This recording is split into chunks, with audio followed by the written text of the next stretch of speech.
Experience നമുക്കുണ്ടാവും. ഒരു ഏജൻസിയിൽ work ചെയ്യുന്ന ആളുകളുണ്ടോ? ഒന്ന് ഹാൻഡ് റൈസ് അല്ലെങ്കിൽ ഒന്ന് യെസ് പറയാം.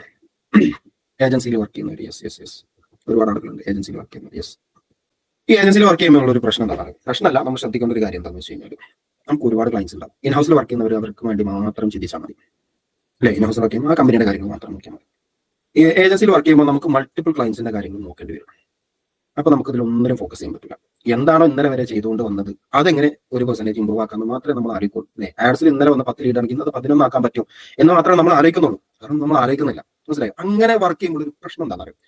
ഇൻ കേസ് നിങ്ങൾ വർക്ക് ചെയ്യുന്ന ഒരു ഏജൻസി ഈ ഡാറ്റ ഡ്രൈവൻ അല്ലെങ്കിൽ ഏറ്റവും ലേറ്റസ്റ്റ് അഡ്വാൻസ്ഡ് ടെക്നോളജിയോ അല്ലെങ്കിൽ ഒരു മാർക്കറ്റിംഗ് തിങ്കിങ് ഉള്ള ഒരു ഓണറോ അല്ലെങ്കിൽ ഒരു നിങ്ങളുടെ ഒരു അപ്പർ മാനേജറോ അല്ല എന്നുണ്ടെങ്കിൽ നമ്മുടെ കരിയർ മുൻചാൻ അത് മാത്രം മതി. മനസ്സിലായോ?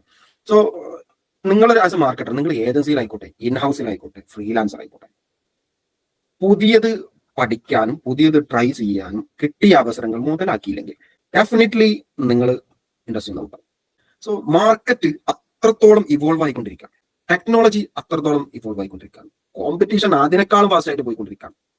കരിയറിലുള്ള കോമ്പറ്റീഷൻ ആണെങ്കിൽ അതിനേക്കാളും നമ്മളെക്കാൾ കഴിവുള്ള ആളുകളെ നിരന്തരം മീറ്റ് ചെയ്തുകൊണ്ടിരിക്കാം.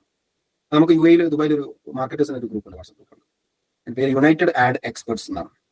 UAE എന്നത് ഷോർട്ടാക്കിയിട്ട് യുണൈറ്റഡ് ആഡ് എക്സ്പെർട്സ് എന്നാണ്. കൃഷാദ് ഇതിലുണ്ടാവും, കൃഷാക്ക് ഗ്രൂപ്പിലുണ്ട്.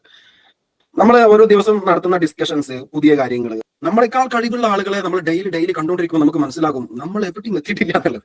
മനസ്സിലായി? നമ്മൾ എവിടെയും എത്തിയിട്ടില്ല, നമുക്ക് ഇനിയും ഒരുപാട് പോകാനുണ്ട്.